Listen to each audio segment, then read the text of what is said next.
Hello everyone. Today we will talk about the Star Stable community and the most hated horses that Star Stable ever made.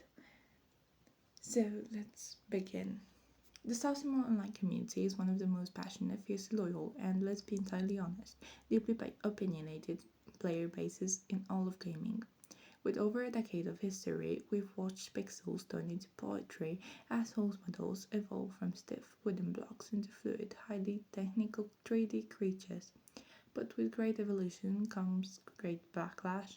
Every time a new horse breed drops on Jorvik, the community stands ready to judge. And when a model doesn't hit the mark, the reaction is swift, merciless, and permanent. For years, terms like bobblehead, alien horse, depressed dog, and predator eyes have been thrown around a global chat and Reddit forums to describe horses that cost players real world money. But here is the real question: is the community actually right?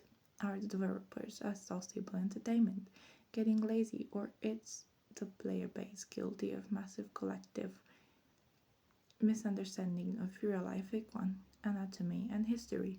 Today we're opening up the ultimate case files of Jorvik's most hated horses, from the catastrophe Gen 3 flops to the molten Gen 3.5 controversies. We're putting every single hated breed on trial, comparing them directly to their real world counterparts. Grab your sidecoins, adjust your saddles, and let's dive deep. And now, before you ask me, what the fuck do you know about horses? Well, I am a student. I am still in high school, but I am working to go on to vet school, and I have been around horses for 11 years, or well, let's be honest, my whole life. Have been riding for 11 years, but have stopped, and I have been drawing horses for 5 years. No, 1 year now. I'm sorry, I get things messed up. So, here is example of my art with real equine anatomy.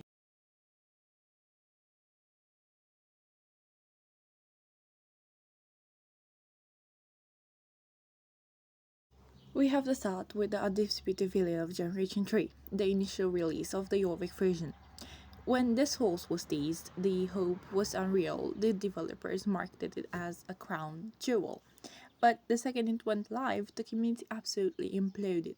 Players pointed out that at a fast gallop, the horse didn't run. It looked like a stretchy slinky or a greyhound dog sprinting for a rabbit.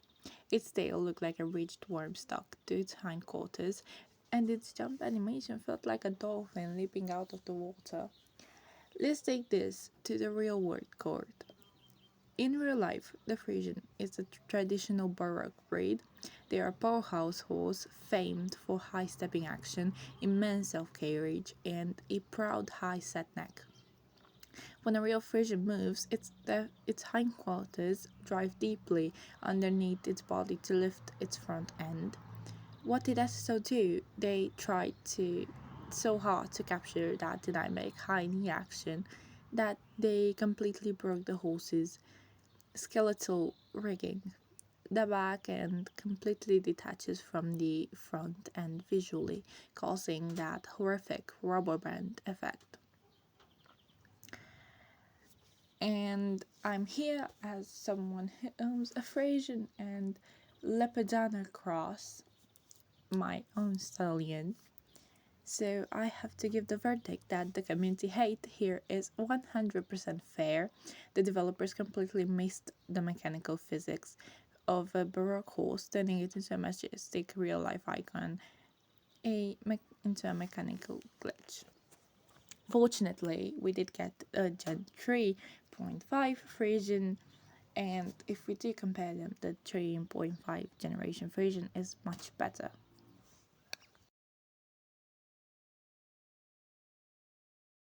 But what about the American Quarter Horse? The Gen 3 AQH will face massive criticism for looking permanently depressed, running with its nose dragging through the dirt, and having tiny, squinting, moomin eyes. But this case is a bit more complicated. welcome to the world of extreme hyperfixation.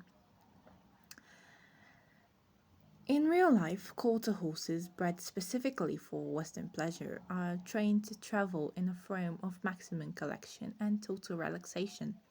Their heads are intentionally kept incredibly low and they move with highly specific grounded rhythm.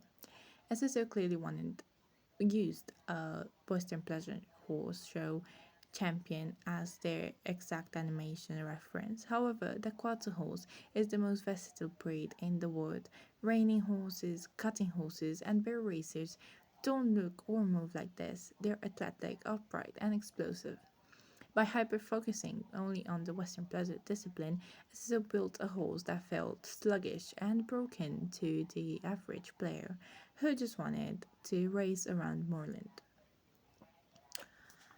And now, as someone who has been watching quarter horses and a bunch of things, I can say that the verdict, the hate is half fair. The anatomy is largely there, but forcing an entire versatile breed into one highly specific, hyper exaggerated show frame left a bad taste in everyone's mouth. And of course, this July we welcome the Gen 3.5 quarter horse. I will leave a photo from the blog post in here. So it's not really a spoiler, it's a teaser. So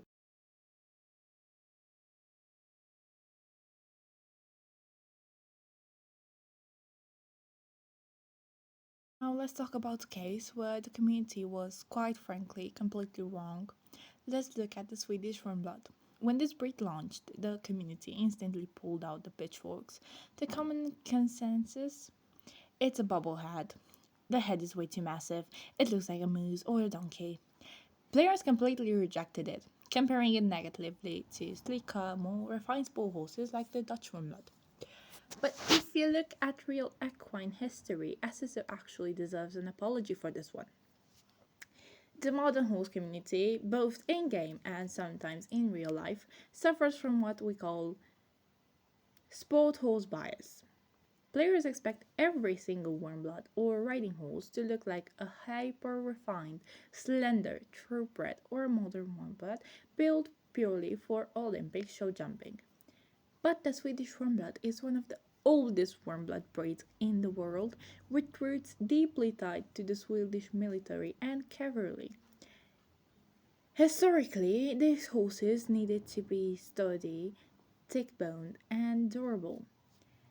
They have a naturally deeper girth, often called a hay belly by casual observers, a lower set neck, and yes, a substantial, larger, prominent head. In fact, the developers explicitly stated that they used a real life reference from the traditional Swedish Romnod horses owned by members of their own team to build this model. They didn't make a mistake, they chose historical accuracy over generic prettiness. My verdict?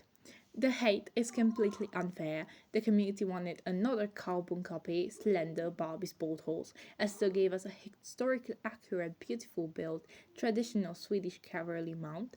The massive head is a hallmark of the breed's raw, old school power.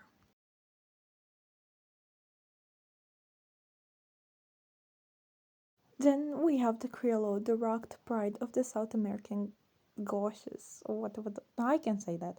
The community targeted the Criollo for its unique gaits, calling the pace animation completely robotic and its special double spin trick way too arcade-like. In real life, the Criollo is built like a tank, compact, heavy, muscle, and virtually indestructible. They are famous for their lateral gaits, which allow them to travel vast distances over rough terrain without tiring the rider. A lateral pace looks unusual because the legs on the same side move forward together, creating a distinct shuffling visual. SSO actually tried to respect this cultural trait, but translating a complex, rapid letter gate into a game engine without it looking like a glitchy loop is incredibly difficult. My verdict? The height was half fair. The horse's model and how they built are brilliant, but the animation execution feels too stiff, failing to capture the smooth, effortless light of a real pacing gotcha mount. I'm sorry, I butchered that word. Um, Correct me in the comments, please.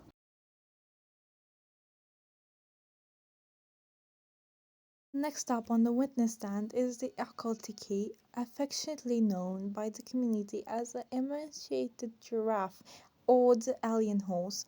Players absolutely despised how thin its body was, its impossibly long neck, and the fact that during its gallop the front legs fling straight into the sky while its spine stays as stiff as a board. But if you look at the real Akaltiki, things get weird.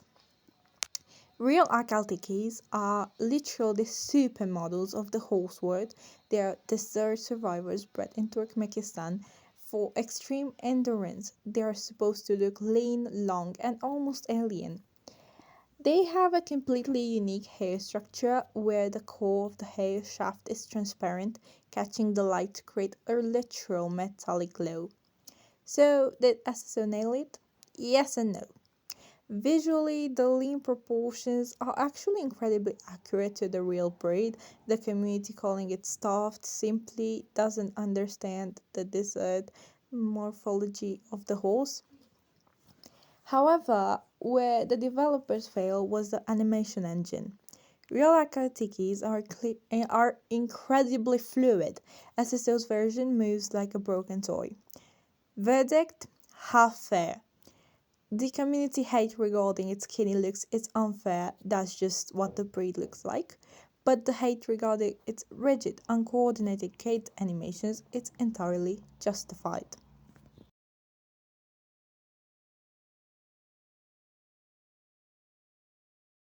Let's look at a very recent addition that split the community right down the middle, the Brabant or the Belgian heavy draft. While many loved its massive size, a vocal segment of the community went to war over its heavy, earth-shaking gait and most specifically its leg feathers. The complaints flooded in. The leg hair looks clumpy, it looks like blocks or concrete attached to its feet, it clips horribly. Let's clear something up. A Brabant is not a Gypsy Vanner or a Frisian. Their leg feathering isn't supposed to be silky fine and flowing like shampoo commercial. It is incredibly dense, coarse, and thick hair designed to protect their joints from freezing mud, rocks, and heavy brush while plowing European clay. SSO got the texture right, but here is the problem. 3D game engines hate dense hair. Trying to animate heavy leg feathers without massive processing power results in what players call block feet. When the horse stomps, the hair meshes clip directly through the ground or look like static clumps. Verdict: unfair on breed standards, but fair on technical execution. The community complaining about the hair being too thick doesn't know what a Brabant is, but complaining about the clumpy clipping 3D graphics, yeah, that's a fair technical critique. I saw some comments about the Brabant looking exactly the same as the Odense. The Brabant is taller and more like woke, while the other dance is lazier and stuff. And in real life, a bunch of draft breeds look almost exactly the same. But because if you compare a real life dance with a real life Brabant, you barely see a difference. Maybe if you put them side by side, you can see the one that's taller and you could say that's the Brabant. But otherwise, you have no idea which is which.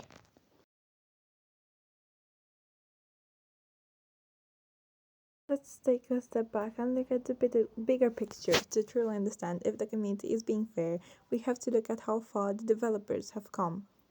Let's look at Ultimate Redemption Story, The Andalusian. In the early days of Gen 3 Star Stable horses, the Andalusian was arguably one of the most hated, roasted models in the entire game. It had a neck like a wooden plank, and the trot that looked like it was walking on hot coals, and zero baroque charm. It was a complete disaster. But when Gen 3.5 arrived, the Andalusian became a masterpiece. The developers completely restudied Spanish horse morphology. They added the arched, heavily muscled neck and the compact, powerful top line and gave it the iconic Spanish walk. It proved that when the dev team takes their time, they can create absolute magic.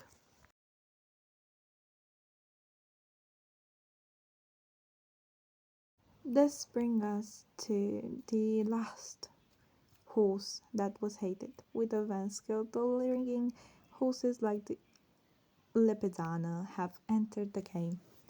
Yet, even with these incredibly advanced animations, the community still complained, claiming the Lipizzaner was too bouncy or moved unrealistically. But if you visit the Spanish riding school in Vienna, you and watch a real elite Lipizzaner perform a classical high school dressage.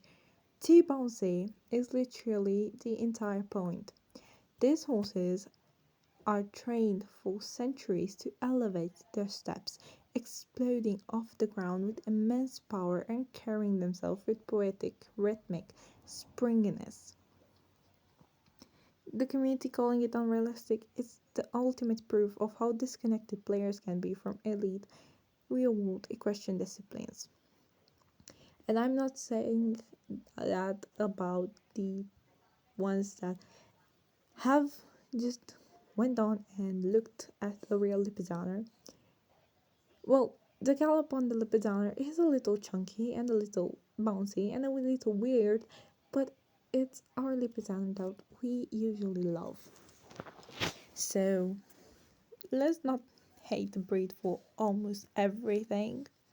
And here I will pull out my own horse. I know he's a Frisian and Lipizzaner cross, but please, he has Lipizzaner blood in him, so we can take a little look at him.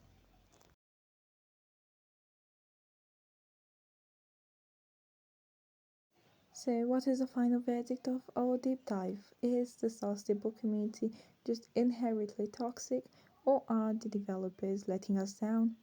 The truth sits right in the middle. When it comes to horses like the initial gentry Frisian or the chunky Brabant, the community's outrage was completely justified.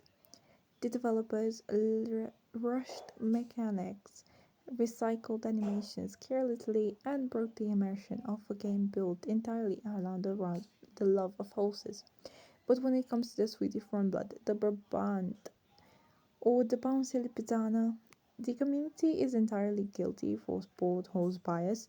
We have become so used to sleek, generic, stylized horses that when the developers actually do their homework, study real history, and respect their thick bones, massive heads, and unique gaits of traditional breeds, we throw a collective tantrum. Star Stable Online is a bridge between the digital world and the real world passion, and maybe, just maybe, the next time a horse drops with a massive head or an unusual gait, we should look away from the global chat forums, look into a real world pasture, and realize that nature is a lot more diverse than we think. What do you think? Which gentry horse do you think got the most unfair hate, and which one do you still refuse to buy to this day? Let me know in the comments below, leave a like, and if you enjoyed this deep dive, and don't forget to subscribe for more equine gaming history. Until next time, happy trails, Star fam. Norii out.